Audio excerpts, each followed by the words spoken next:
বিসমিল্লাহির রহমানির রহিম। Mizan SD media, সত্যের পথে আলে সুন্নাত ওয়াল জামাত।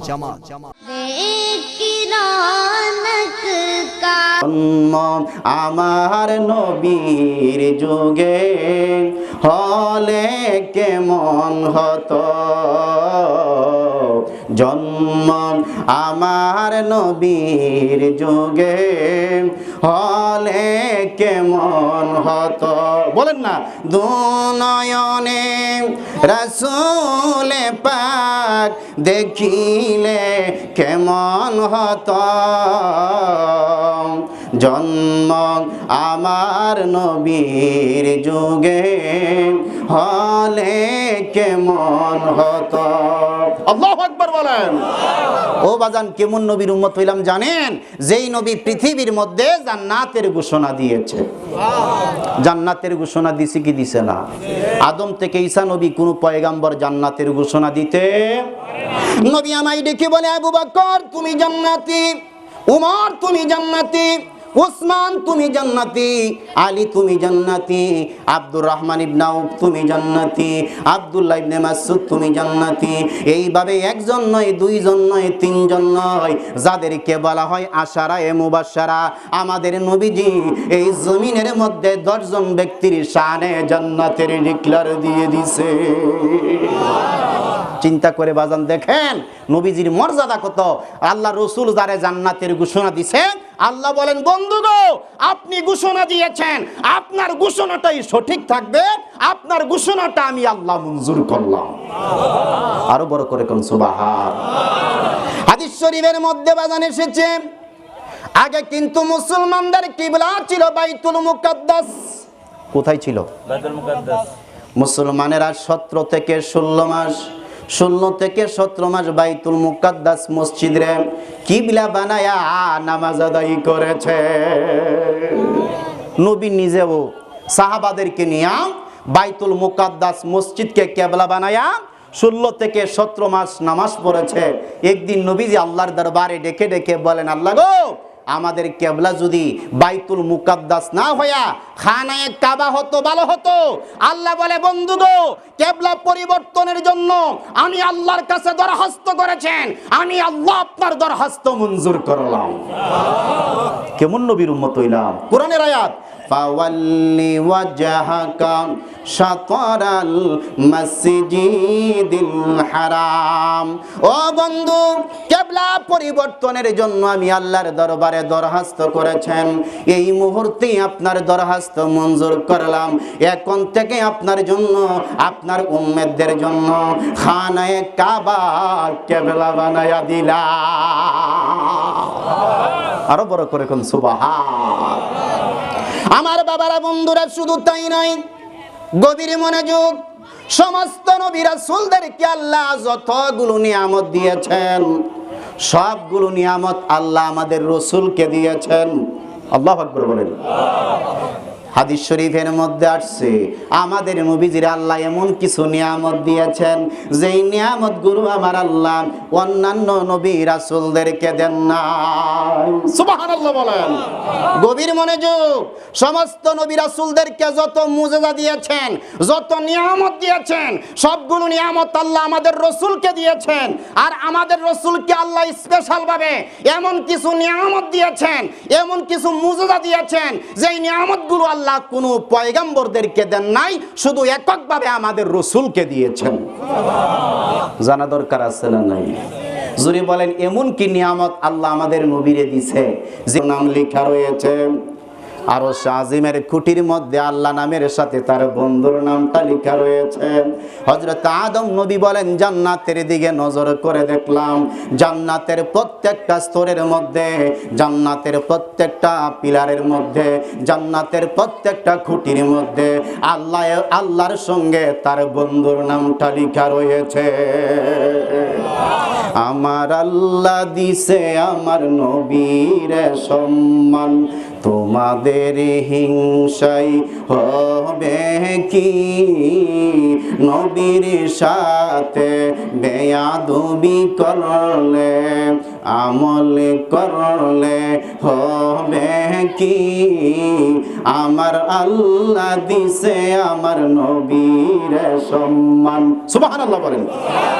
কুরআনে হাদিস প্রমাণে করে নবীর মত কেহ না,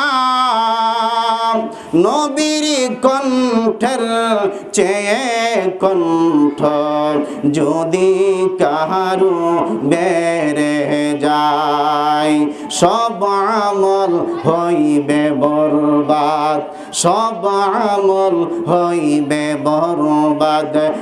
আমল করলে হবে কি, আমার আল্লাহ দিছে আমার নবীর সম্মান। সুবহানাল্লাহ বলেন। কয়েকটা ছোট মনির একটু ডিস্টার্ব করতেছে আমার, যদি পারেন একটু কষ্ট করে একটু দূরে পাঠায় দেন, কারণ একটা মাহফিল করলে অনেক টাকা খরচ হয়। কথা বলেন বাজান, ঠিক কিনা? একটা মাহফিল করলে অনেক দিন আগ থেকে জল্পনা কল্পনা কিভাবে মাহফিলটা সুন্দর করা যায়, অনেক কষ্ট করে মাহফিল করতে হয়। কথা হবে। নবী মুস্কি হেসে বললেন, যার সামনে বিচি থাকবে বেশি, আমি রাসূল মনে করাম সে বেশি খেজুর খাইছে। আরো জোরে করুন সুবহানাল্লাহ। বুঝছেননি নবী কি বলছে? খেজুর খাওয়ার পর বিচিটা কি করবা? যার যার সামনে রাইখা দিবা। যার সামনে বিচি থাকবে বেশি, আমি রাসূল মনে করাম সে বেশি খেজুর খাইছে। ওই মজলিসের মধ্যে নবীর সমস্ত সাহাবারা যার যার বিচি তার সামনে রাখতেছে। নবীজি খেজুরের গোশত খাইয়া নবীজির বিচিটা হযরত আলীর সামনে রাখতেছে। সুবহানাল্লাহ কইতেন না? নবীর বিচি কার সামনে রাখে? হযরত আলী মনে মনে কতক্ষণে ভালো হইছে, খেজুরের গোশত খাইছে রাসূল আর বিচির বন্ডক দিছে আমারে, পরে হয়তো বলবো আমি আলী বেশি খেজুর হইছি। সুবহানাল্লাহ। হযরত আলী বুঝতে পারলেন, জ্ঞান বেশি ছিল তো, তিনি বুঝতে পেরেছেন পরে হয়তো বলবে আমি আলী বেশি খেজুর খাইছি। কিছুক্ষণ পর বাজার খেজুর খাবার শেষ হয়ে গেল। নবী মুস্কি হেসে বললেন, সাহাবারা আপনারা দেখেন তো কার সামনে বিচির সংখ্যা বেশি। নবী সাহাবারা মুস্কি হেসে বললেন, হুজুর হযরত আলীর সামনে বিচির সংখ্যা বেশি। নবী মুস্কি হেসে বললেন, আপনাদের কথা মতে ঘোষণা দিলাম মজলিসের মধ্যে সবচেয়ে বেশি খেজুর খাইছে হযরত আলী। আরো বড় করে কোন সুবহানাল্লাহ। হযরত আলী মনে মনে কজিলা ভাবছিলাম, নবী যেই কথা বলবো বিচি যখন দেওয়া আরম্ভ করছে তখনই আমি টের হইছি। সুবহানাল্লাহ বললাম। এখন ঘোষণা দিছে রাসূল কারে? হযরত আলী রে। হযরত আলী শুইনা চিন্তা করলেন আমারও তো একটা জবাব দেওয়া দরকার। সুবহানাল্লাহ। কেমন মেধাটা শুনেন, কেমন মেধা হারায়া নবীর প্রশ্নের জবাবটা দিয়েছেন। হযরত আলী একটু পরে বললেন, হুজুর বেয়াদবি মাফ করবেন, যেহেতু আমার সামনে বিচি বেশি এই হিসাবে আমি বেশি খেজুর খাইছি, কিন্তু আমারও ছোট্ট একটা কথা আছে নবী গো, এই মজলিসের মধ্যে এমন লোক আছে যারা খেজুরের বিচি সহ খাইয়া লইছে। সুবহানাল্লাহ কইতেন না? ডাইরেক্ট দোয়ার কইতেন না, হুজুর আপনার বিচি গেছে কু, একটু ঘুরায়া কায়দা করে কইছে, হুজুর এই মজলিসের মধ্যে এমন লোক আছে যারা বিচি সহ, এখন বিচি নাই যার সামনে তিনি কি করছে? বিচি সহ। এখন বিচি নাই কার সামনে? নবীজির সামনে। হযরত আলী বুঝাইতেছে, হুজুর আপনার বিচি গেছে গো, তাহলে আপনি বিচি সহ খাইয়া লইছেন। সুবহানাল্লাহ। না মাঝে মাঝে আমাদের নবী সাহাবাদেরকে নিয়ে কি করতেন? একটু আনন্দ করতেন, মজা করতেন, ঠাট্টা করতেন, কৌতুক করতেন। আরেক দিনের একটা ঘটনা হাদিস, একবার একটা বুড়া মহিলা দেখা নবীজি বৃদ্ধা মহিলারে দেখা মাত্র আস্তে কইরা বললেন, লা তাদখুলুল জান্নাতা উজুজুন, কোন সময় বুড়া মহিলারা বেহেশতে যাইতো না। সুবহানাল্লাহ বলেন না? নবী কি কইরা কইছে? মজা কইরা। কি কইরা? মহিলা মানুষ শুইনা হাসতাছে না কাঁদতাছে? জোরে কর না, হাসতাছে না কাঁদতাছে?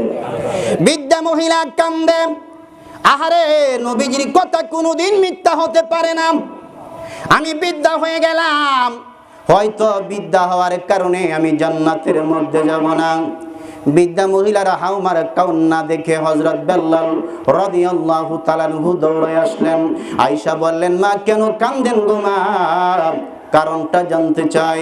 বৃদ্ধা মহিলা জবাব দিলেন, বেলাল একটু আগে রাসূল আমারে বলছেন বৃদ্ধা মহিলারা নাকি জান্নাতে যাবে না, আমারে যেহেতু বলছে আর আমি যেহেতু বৃদ্ধা হয়ে গেছি, নবীর কথা মতে হয়তো আমি জান্নাতে যাব না।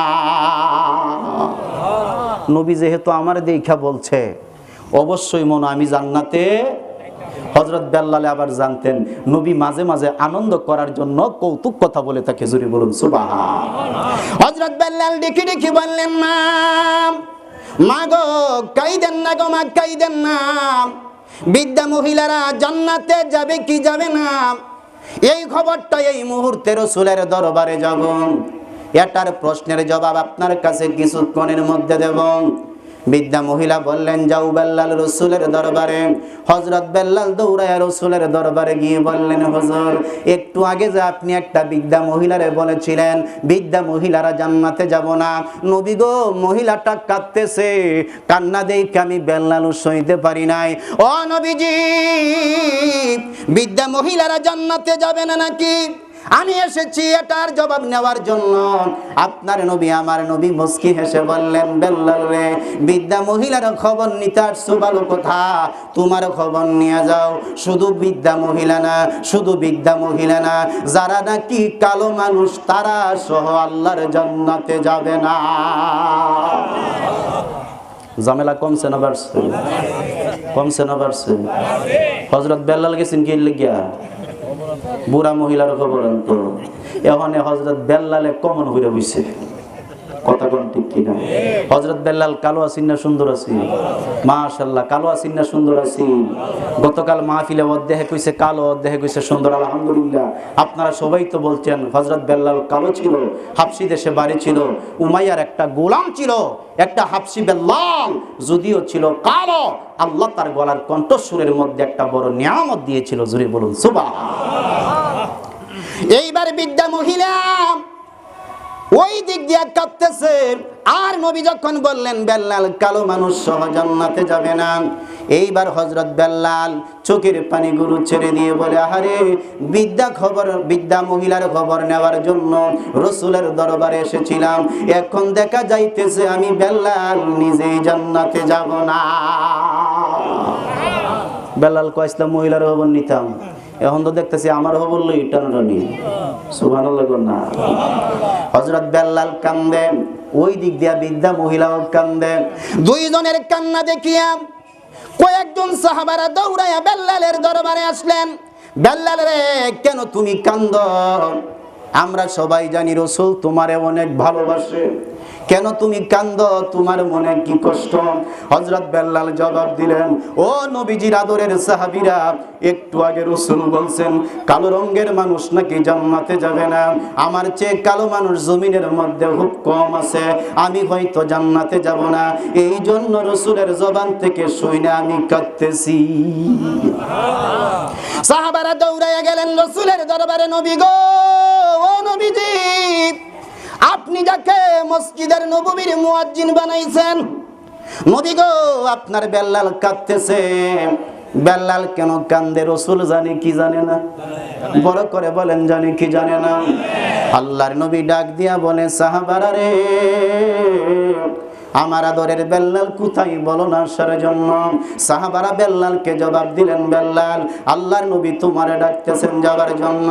বেল্লাল কাঁদতে কাঁদতে রাসূলের দরবারে গিয়ে বলে, নবী গো, আপনি নাকি আমারে খবর দিছেন? জি বেল্লাল। ও নবীজি, কেন খবর দিলেন? আল্লাহর নবী বললেন, বেল্লাল কাঁদো কেন? হুজুর একটু আগে না বলছেন কালো রঙের মানুষ জান্নাতে যাবে না, আমার চেয়ে কালো মানুষ জমিনের মধ্যে কেউ নাই, এই জন্য আমি কাঁদতেছি। আপনার নবী আমার নবী মুস্কি হেসে বললেন, বেল্লাল কান্দিস না, অবশ্যই কালো মানুষ জান্নাতে যাবে। কালো মানুষ যখন জান্নাতে যাবে, আল্লাহ কালো মানুষদের চেহারা সুন্দর বানায়া আল্লাহর জান্নাতে দিবে। কালো মানুষ জান্নাতে যাবে কি যাবে না? কালো অবস্থা না, সুন্দর অবস্থা। এইবার হযরত বেল্লাল বুঝতে পেরেছেন, আহারে বুঝতে পেরেছি রাসূল আমার সঙ্গে একটু আনন্দ করেছেন, আমি বেল্লাল যখন জান্নাতে যাব, আমার আল্লাহ আমারে সুন্দর চেহারা বানায়া জান্নাতে দিবে। আপনারা নিজেরা বলেন, কালো মানুষের চেহারা সুন্দর বানাইতে আল্লাহর কয় বছর লাগবে? একটা সেকেন্ড। হযরত বেল্লাল দেখি দেখি বললেন, নবী গো, বৃদ্ধা মহিলা কাঁদতেছে, আপনি যে বলছিলেন বৃদ্ধা মহিলারা জান্নাতে যাবে না, নবীজি দৌড়ায়া বৃদ্ধা মহিলার দরবারে আইসা বললেন, মা আপনি কেন কান্দেন গো মা? এইবার বৃদ্ধা মহিলা বললেন, ইয়া রাসূলুল্লাহ আপনি না বলছেন বৃদ্ধা মহিলারা জান্নাতে যাবে না, এই জন্যই তো আমি কাঁদতেছি। নবী আমার মুস্কি হাসে বললেন, মা কাইদেন না, বৃদ্ধা মহিলারা অবশ্যই বেহেশতে যাবে। বৃদ্ধা মহিলাদেরকে যখন আমার আল্লাহ বেহেশতের মধ্যে জায়গা দিবে, বৃদ্ধা মহিলাদেরকে আমার আল্লাহ যুবতী বানায়া আমার আল্লাহর জান্নাতে দিবে। ইয়া রাসূলুল্লাহ প্রত্যেক নবীর আল্লাহর নাম দুইটা ডাক দিছে, সুবহানাল্লাহ বলেন। আদম নবীর আল্লাহ এইভাবে ডাক দিছেন, ইয়া আদম হে আদম। মুসা নবীর ডাক দিলেন, ইয়া মুসা হে মুসা। ঈসা নবীর ডাক দিলেন, ইয়া ঈসা হে ঈসা। দাউদ নবীর ডাক দিলেন, ইয়া দাউদ হে দাউদ। সুলাইমান নবীর আল্লাহ ডাক দিছেন, ইয়া সুলাইমান হে সুলাইমান। 114টা সূরার মধ্যে, গোটা কুরআন শরীফের মধ্যে ইয়া মুহাম্মদ আপনি তালাশ করে পাইবেন না। জোরে বলুন সুবহানাল্লাহ। বোঝা গেল আদম নবী অন্যান্য নবীরে যেইভাবে আল্লাহ ডাক দিছে, এইভাবে আমাদের নবীরে আল্লাহ ডাকেন নাই। প্রশ্ন করতে পারেন, হুজুর আল্লাহ কিভাবে ডাকছে? বাজান কিভাবে ডাকছে আপনি যদি কোরআনটা খুলেন পাইবেন। আল্লাহ যখন তার বন্ধুরে ডাকতেন, বড় মায়া করে ডাক দিতেন, বড় আদর করে ডাক দিতেন, বড় আবেগ করে ডাক দিতেন, ইয়া আইয়ুহান নবিয়্যু, ও আমার আদরের নবী। আর জোরে কোন সুবহানাল্লাহ। ইয়া আইয়ুহার রাসূল, ও গো আমার আদরের রাসূল। একবার নবীজির শরীর মুবারকের মধ্যে কাপড় নাই, খালি গায়ে।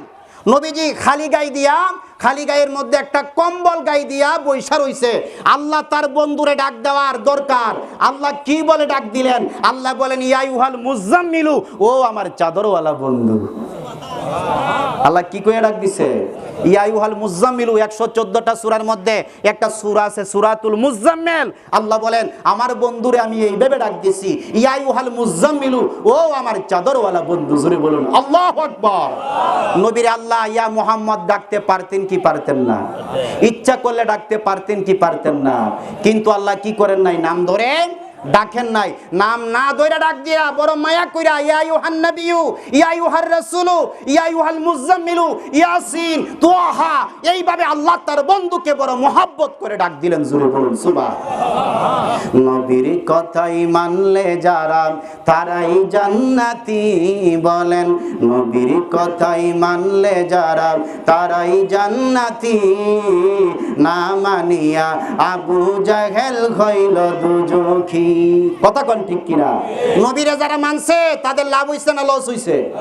আর নবীরে যারা মানে নাই, নবীরে যারা মোহাব্বত করেন নাই, তাদের লস হইছে না লাভ হইছে?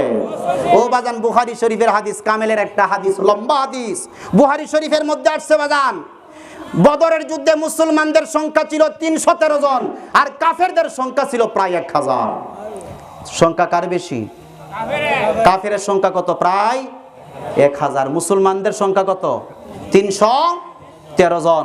আফরা গোত্রের 2টা বাচ্চা, একটা বাচ্চার নাম হলো মুয়াজ, আরেকটা বাচ্চার নাম হলো মুআব্বাস। একই মায়ের সন্তান। এক ভাই আরেক ভাইকে ডেকে বলে, ভাইরে বদরের যুদ্ধে নাকি মুসলমানদের সংখ্যা কম, মাত্র নাকি 313 জন, চলো আমরা রাসূলের দরবারে যাই। রাসূল যদি বদরের যুদ্ধে যাওয়ার অনুমতি দেয়, আমরা 2 ভাই বদরের যুদ্ধে গিয়া কাফেরদের বিরুদ্ধে লড়াই করব। সুবহানাল্লাহ। বয়স কত? 6 বছর এবং 7 বছর। সুবহানাল্লাহ কইতেন না? কি কোন বালক না? 6 বছরের বালক, 7 বছরের বালক দৌড়ায় রাসূলের দরবারে গেলেন, ইয়া রাসূলুল্লাহ আমরা বদরের যুদ্ধে যাইতে চাই। নবী বললেন, তোমরা বালক মানুষ, তোমরা বাচ্চা মানুষ, এখন যুদ্ধে যাওয়ার কোনো দরকার নাই। 2টা বালক জবাব দিলেন, ইয়া রাসূলুল্লাহ বয়সে ছোট হতে পারি, আল্লাহর রহমতের শরীরের মধ্যে শক্তির কোনো ঘাটতি নাই। জোরে বলুন সুবহানাল্লাহ। 2টা ভাই পাগল হয়ে গেছে, বদরের যুদ্ধে কাফেরদের বিরুদ্ধে লড়াই করবে। আল্লাহু আকবার। আল্লাহর নবী বললেন, যাও যাও যাও, আমি রাসূল তোমরা 2 ভাইকে বদরের যুদ্ধে যাওয়ার অনুমতি দিলাম। আমি রাসূল পারমিশন দিলাম। 2টা ভাই 2টা তলোয়ার লইয়া দৌড়াইতে দৌড়াইতে বদরের যুদ্ধে চলে গেলেন। এক ভাই আরেক ভাইকে ডেকে বলে, বাইরে আজকা কোনো কাফের জমিন থেকে বিদায় করতে পারি আর না পারি, আজকা যদি বদরের যুদ্ধে আবু জাহেল থাকে, আমরা 2 ভাই মিল্লা আবু জাহেলারে জাহান্নামে পাঠায়া দিব।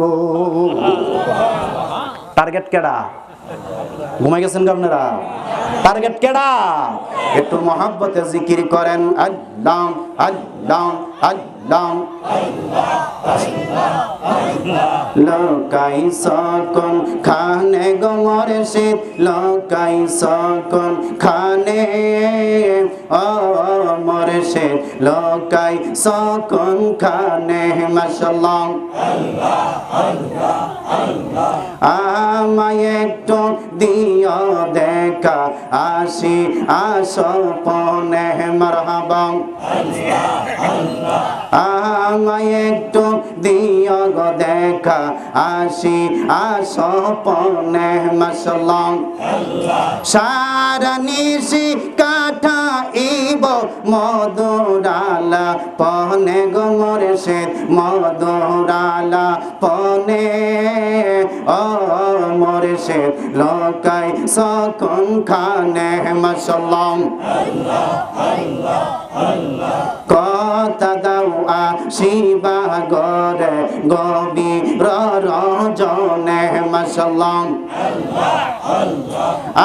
আমি পাগলার কথা গো মুর্শিদ আছে তোর মনে গো দয়াল আছে তোর মনে ও মুর্শিদ লকাই সকন খানে মাশাআল্লাহ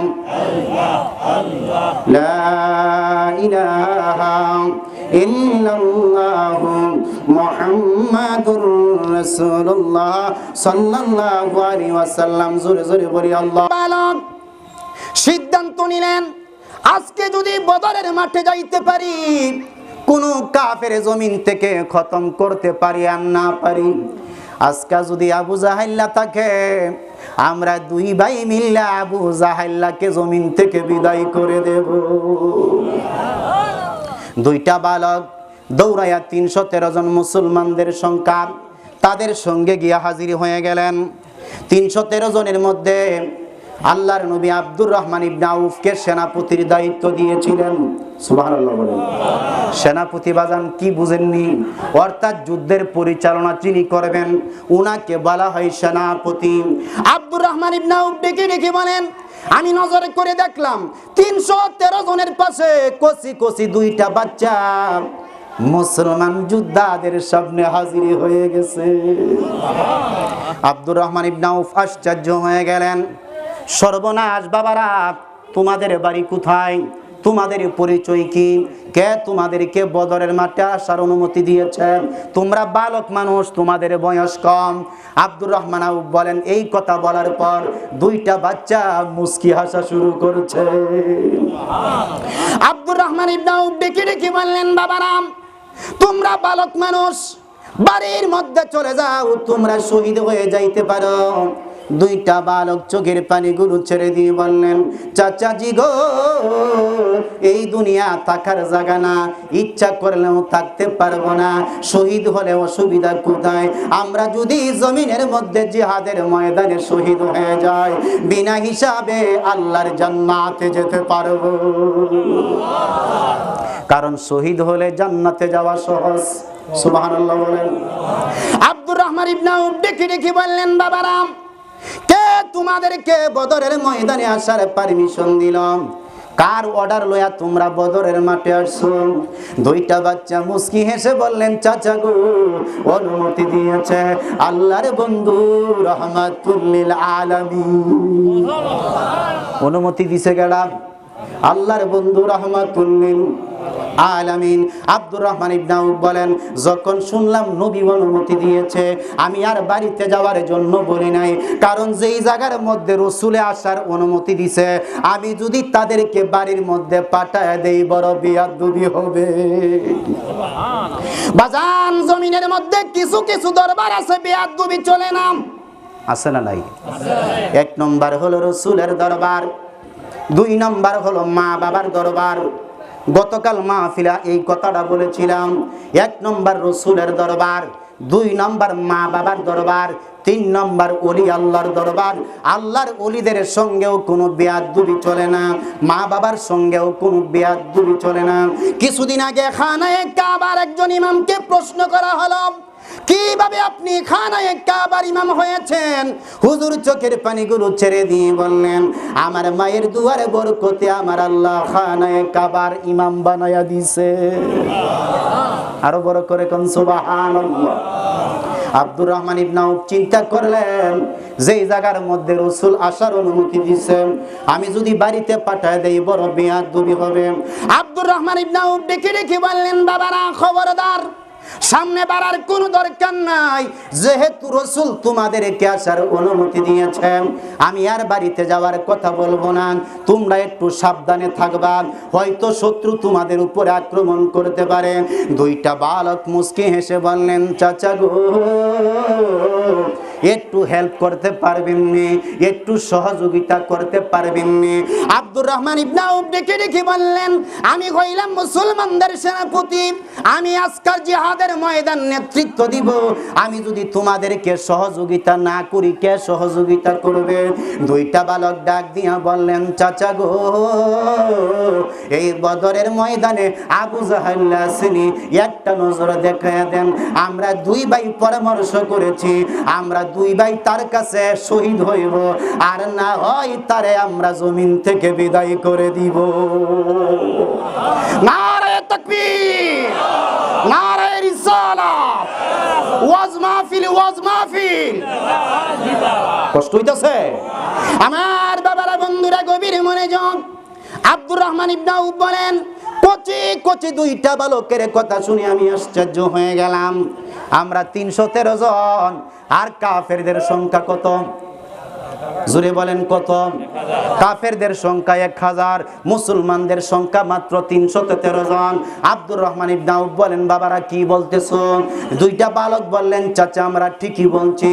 আব্দুর রহমান ইবনে আউফ ডাক দিয়া বলে, বাবারা, ওই যে 1000 কাফেরদের মাঝখানের মধ্যে লম্বা আকৃতির মানুষ, কালো রঙের একটা মানুষ গোড়ার পিঠের মধ্যে বৈশা নেতৃত্ব দিতেছে, এই লোকটার নাম হলো আবু জাহেল।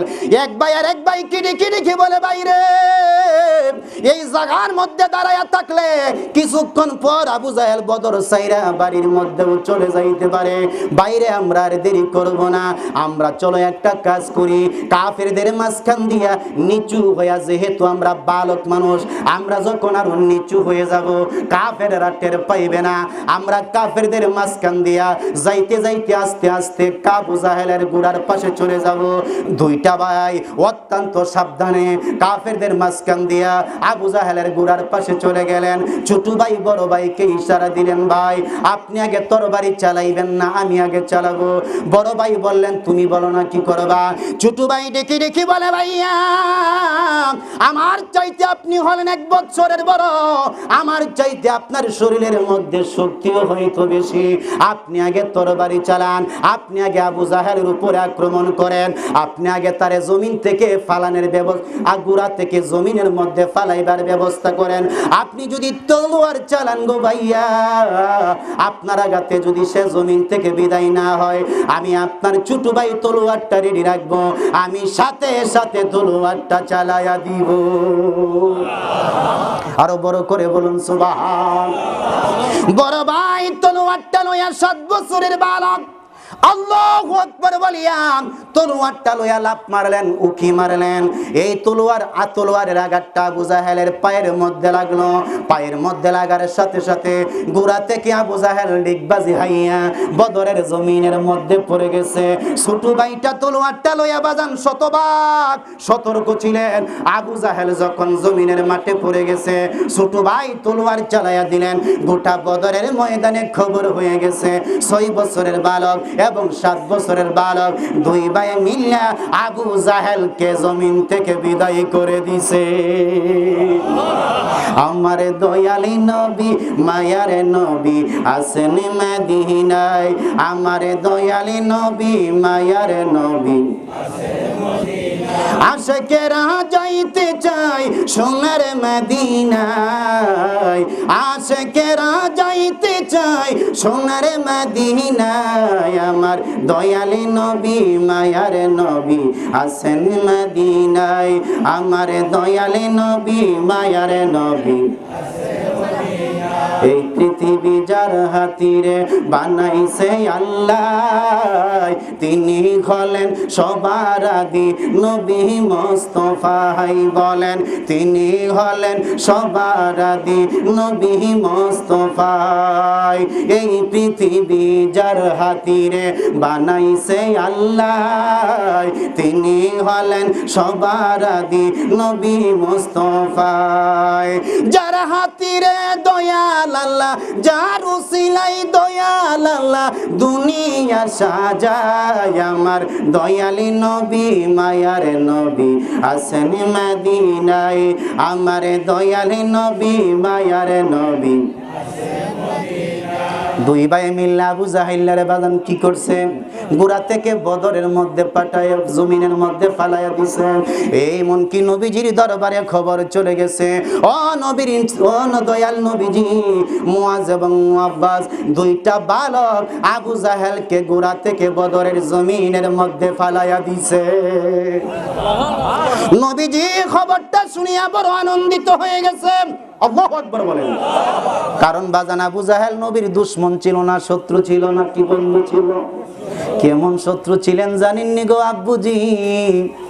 নবী যখন নামাজ পড়তেন, নামাজ পড়তে গিয়ে যখন সেজদার মধ্যে যাইতেন, আবু জাহেল তার বন্ধু বান্ধবেরা মিলিয়া আমাদের নবীজির পিঠ মুবারকের মধ্যে বিভিন্ন উটের নারী বুড়ি দিয়ে রাখতেন। জোরে বলুন নাউজুবিল্লাহ। শুধু তাই নয়, নবী যখন খাবার খাইতে বসতেন, বসার পর দেখতেন প্লেটের মধ্যে মরুভূমির বালি। আহারে, নবী যখন খাবার খাইতে বসতেন, প্লেটের মধ্যে যখন বালি দেখতেন, নবীর মনটা খারাপ হয়ে যাইত। অনেক সময় বাজান নবীজি খাবার খাইতেন না। শেষ পর্যন্ত আবু জাহেল কি চক্রান্ত করেছে বাবা জানেননি? আমাদের নবীরে জমিন থেকে বিদায় করার জন্য সিদ্ধান্ত নিয়েছিল। নবীজির হুজরা আনার চতুর্দিক দিয়া নবীকে গ্রাও করেছিল। আল্লাহ বলে, বন্ধু গো, তামাম পৃথিবীর মানুষেরা মিল্লাও যদি আপনারে হত্যা করার চেষ্টা করে, আমি আল্লাহ যদি আপনারে হেফাজত করি, পৃথিবীর মানুষেরা কোনো কিছু করতে পারবে না। সমস্ত ক্ষমতার মালিককে। আমাদেরকে মাহফিলে আনলেন কে? মাহফিল থেকে বাড়িতে নিবেন কে? আল্লাহ যদি বাড়িতে না নেয়, আমরা বাড়িতে যাওয়ার ক্ষমতা, কারণ আমাদের নির্ধারিত হায়াত আছে না নাই?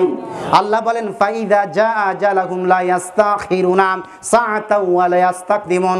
আল্লাহ বলেন তোমার মৃত্যুটা নির্ধারিত করা। আল্লাহ বলেন তোমার মরণ নির্ধারিত করানো। নির্ধারিত সময়ের মধ্যে যদি তুমি মাহফিলে থাকো, মাহফিলেই মরণ হবে। নির্ধারিত সময়ে যদি তুমি ঘুমে থাকো, ঘুমের মধ্যেই মরণ হবে। এই জন্য মাঝে মাঝে ঘুমের মধ্যে মানুষ মারা যায় কি যায় না? জোরে বলেন, যায় কি যায় না? আল্লাহ বলেন তুমি যেখানেই থাকবা, নির্ধারিত সময় যদি চলে আসে, ওই জায়গার মধ্যে নির্ধারিত সময়ের মধ্যেই তোমার মরণ হয়ে যাবে। আরো বড় করে বলুন সুবহানাল্লাহ। এই খবরটা নবীজির দরবারে চলে গেল। আল্লাহর হাবিব শুনিয়া অনেক আনন্দিত হয়ে গেলেন। আল্লাহর নবী সাহাবাদেরকে বললেন, মানিয়ানজুরু মা সনাহা আবু জাহেল। বুখারী শরীফের ইবারত, যে হাদিসটা বাদান সোনাকান্দা কামিল মাদ্রাসায় ক্লাস করার সময় হাদিসটা পড়েছিলাম।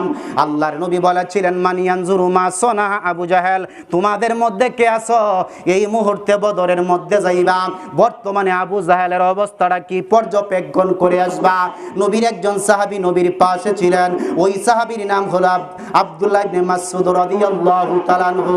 তিনি চোখের পানিগুলো ছেড়ে দিয়ে বলেন, রব্বাইক ইয়া রাসূলুল্লাহ, আপনি যদি আমারে অনুমতি দেন, এই মুহূর্তে আমি আব্দুল্লাহ ইবনে মাসউদ বদরের ময়দানে চলে যাব। হুজুর, আপনি যদি অনুমতি দেন, আমি বদরের মধ্যে যাব। আল্লাহর নবী বললেন, যাও, তোমারে যাবার অনুমতি দিলাম। আব্দুল্লাহ ইবনে মাসউদ চিন্তা করলেন, যেহেতু যুদ্ধের মধ্যে যাব, একা যাওয়া ঠিক হবে না, একটা তলোয়ার লইয়া যাওয়া দরকার। জোরে জোরে বলুন সুবহানাল্লাহ। পীর সাহেব হুজুর আসতেছে, সবাই আমরা জোরে। একবারে মারা যায় নাই, আগা মরা হইয়া গড়াগড়ি করতেছে। কি করতেছে? মৃত্যুর সঙ্গে লড়াই করতেছে। আব্দুল্লাহ ইবনে মাসউদ আবু জাহেলের বুকের মধ্যে বসে গেছে। জোরে বলুন সুবহানাল্লাহ। বুকে বসা বলেন, আবু জাহেল রে, আমার নবীরে তুমি অনেক কষ্ট দিছো। আমার নবী তোমার জন্য ঠিক মতে নামাজটাও পড়তে, আমার নবী খাবার খাইতে বসতে প্লেটের মধ্যে বালি আবর্জনা দিয়ে রাখতা।